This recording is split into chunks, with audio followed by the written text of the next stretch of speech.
Everyone, welcome back.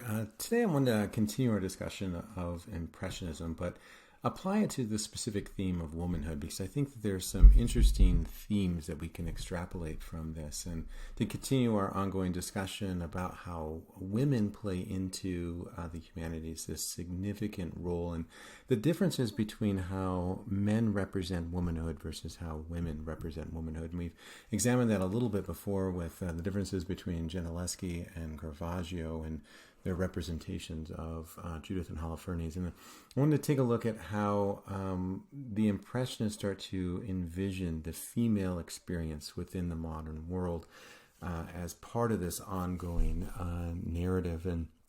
And I wanted to just kind of introduce the ideas of Charles Baudelaire, who is a French poet during the 19th century. And he was one of the prominent voices of Impressionism and greatly influenced Edward Monet. And what he said is he asserted that women are the focus of men, producing delight and admiration. So men are just kind of captivated by womanhood. And so he raises women to be like divine beauty.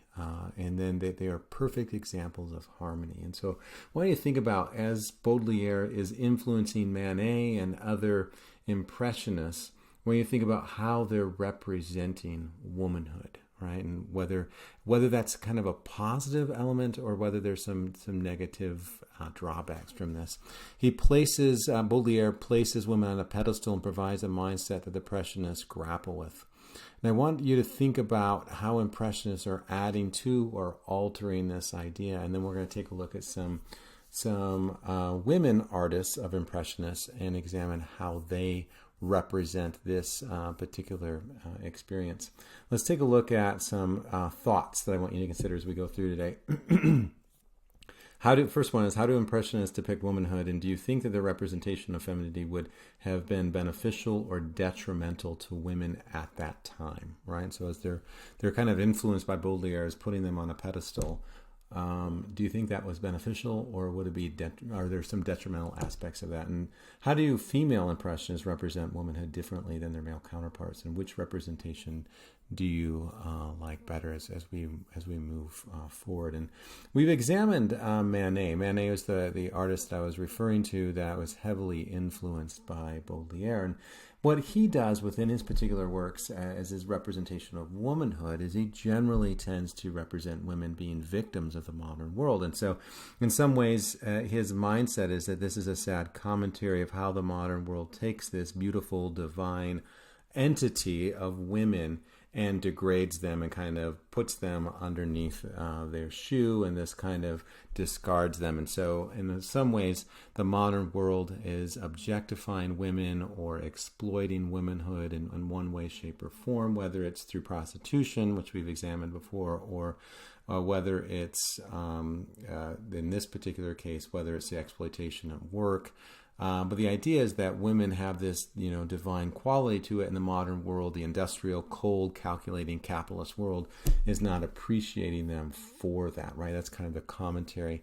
Places them as a victim of sorts. And so he's representing this major theme that as we see her expression is worn down. She's worn out by work and the pressure of making a living in the modern world. Her work is the same as perhaps any Walmart employee that you would see at the checkout, right? There's a sense of detachment within the work. And we see that within Karl Marx, the Manifesto of the Communist Party, right? That labor, the modern labor in this world has become an appendage of the machine and just become lost all charm of the workman. And so work doesn't necessarily have the same charm that it used to. They're just an appendage, or they're dehumanized. And so she has this look of dread and this look of just apathy or indifference to the world around her, rather than celebrating life as we should. I want to take a look at a couple others that are influenced by Baudelaire's idea, but they have a different approach to this. Pissarro is one of the main voices of Impressionism, not necessarily one of the main visual artists. Generally in anthology classes or survey classes, he's generally not examined as closely perhaps as he should. But as far as a writer is concerned, his writings really help to cement some of the major aesthetic principles of Impressionism. But I do like his works, and I think they are important to examine. But what we see within The Harvest is women working, but this time, rather than in the modern setting, he places them in an agrarian setting. We see the vastness of the landscape. The colors are bright and happy. The women work alongside the men. And so there's this sense of equality between the male workers and the female workers. This is very different from what we see with Millet's The Gleaners, who are coming into the field after the harvest, right? These are kind of the glory of work that we see. It appears that there's this unity, this harmony. This could be a brochure for life on a farm, right? But this is the ideal, right? This is this kind of idyllic setting. This should be on a package of Pepperidge Farm or something of the sort. And we see similar ideas with here, with hay. And then again, we see this with the washerwoman study. Again, this is a typical Pissarro work. He liked to depict daily life, but mainly the daily life of the agrarian, right? That women do laundry, or they're out working in the farm, right, to capture the sense of what daily life is like. So there's a certain softness to the colors and the expression of the brushstroke, which is similar to what we would see with Monet and his blurring of there's no specific, defined shapes per se. It's all kind of fuzzy. To give it that sense of, quickness, or just the impression of the colors. But it kind of softens the work. And so as we take a look at these two works, I want you to think about what are the similarities and what are the differences, right? So there's a sense of happiness that we see within Pissarro's that's different from Manet, right? Something that the agrarian life offers that perhaps the modern urban world is lacking. So this is perhaps a commentary on that modern urban world. But women are both industrious in both of them, right? That women are both important within both of them. They're just being utilized differently within them. Let's take a look at Renoir. I've shown you a couple of Renoirs before. I just want to continue on with this.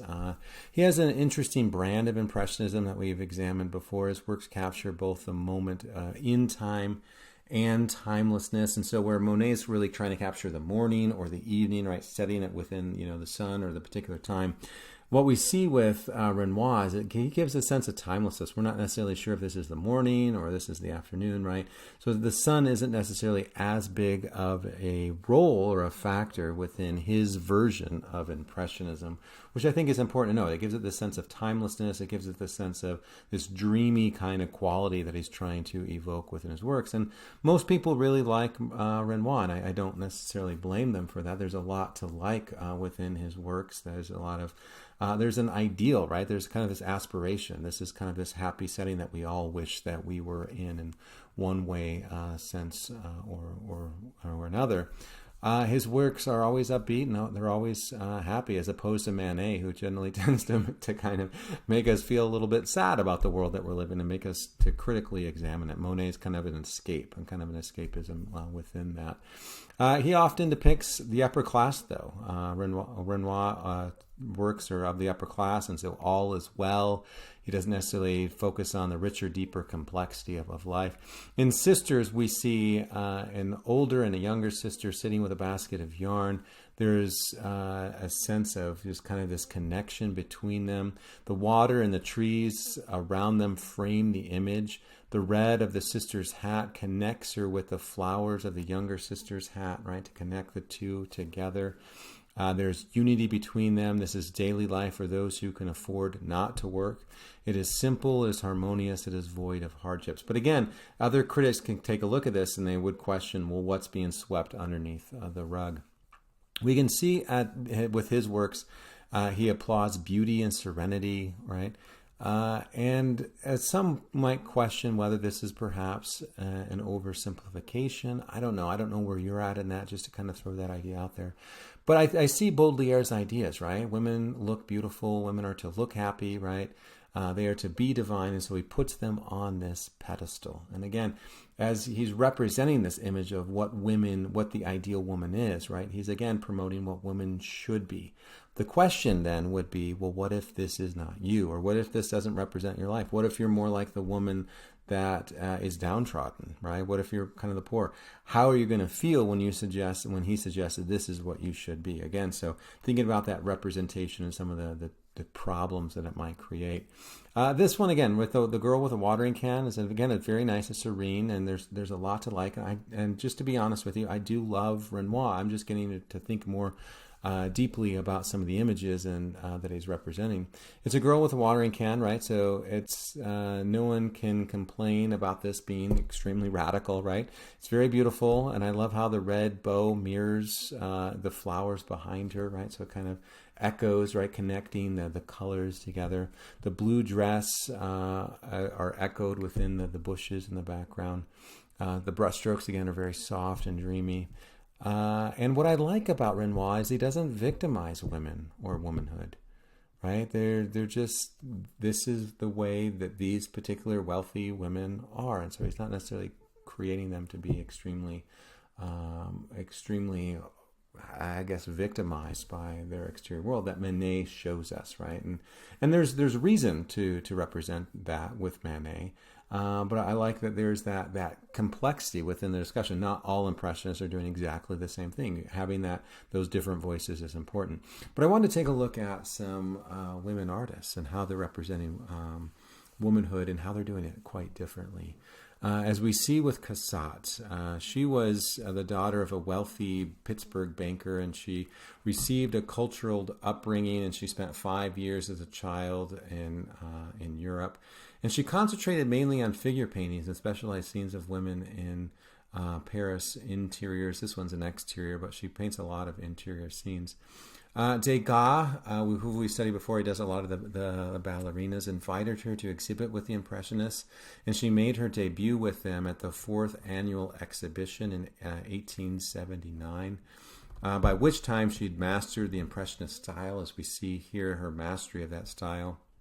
And she was accepted as a full-fledged member of the artists and critics alike. And so she was a female artist that was welcomed into the art circles as an equal. And I think that's an important part. And she went on to participate in Impressionist exhibits in 1880, 1881, 1886, right? So she becomes kind of this leading voice within the art world. In the late 1880s, she began to specialize on mother and child themes, and we'll take a look at this. This particular work here is typical for a Cassatt image. Rather than focusing on the modern industrial world, she focused on representing daily life of women. Here, a young woman sits in the garden working on what appears to be needlework. She is engaged in the task that women were engaged in at the time. And so she's representing the values of what women do, right? So Impressionism is about representing daily life. And this is what the daily life of this particular woman is. Cassatt depicts the values of womanhood, which is natural. It's not forced. Her representation does not necessarily put women on a pedestal, nor does it degrade them as objects. And so that's kind of a difference that we start to see between how women are representing themselves versus how men are representing womanhood, right? Rather than showing them as some type of an agenda, this is the way women are treated within the modern world. Isn't it terrible? Isn't society terrible? And more using them as a tool for their argument, to further their argument, and suggesting that this is the least of our society and this is how we're treating the least of our society, or so Manet would perhaps agree with. I don't know if he would say it exactly that way. But women are the ones that necessarily are the ones that we should be protecting the most, and this is how we're treating them. Or suggesting, as Renoir would say, is we need to put them all on pedestals and just kind of put them within a glass box and leave them there.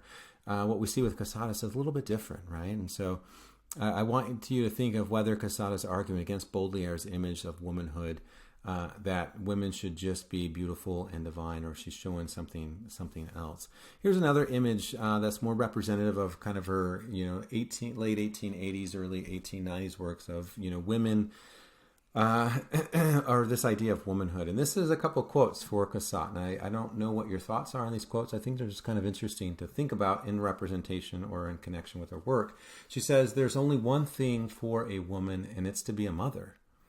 And so that's somewhat of what she's representing within her work. She says American women have been spoiled, right? So she is an American woman, but she goes and lives in Paris.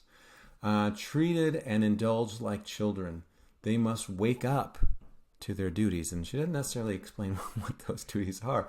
But it's kind of interesting how she's seen women, and she's suggesting that women need to do something. And so I want you to think about what is it through her art that she's saying women need to do. And here we see a child at bath. And again, here we see the representation of womanhood. There's no drama here. It's not political. It's just daily life. A woman holds her child with her left arm, and with the right, she washes her feet. The child steadies herself on her mother's knee. They go about their day as if they're unaware of us, the viewers, or at least the painter in this case. It's almost as if there was a hidden camera to capture this real life scene.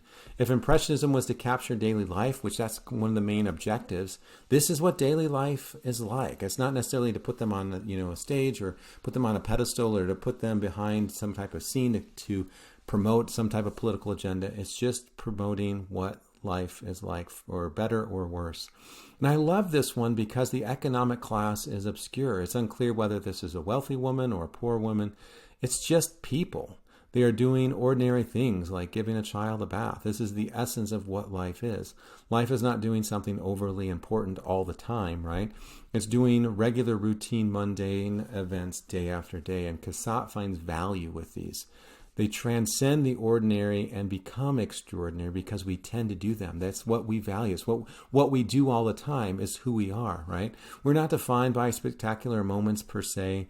Defining moments happen little by little each day, and this builds upon who we are. And so it's amazing that she points so well in a male-dominated world what womanhood is, right? So she's kind of removing the clutter of what women are told to be, and she's just representing what women are, right?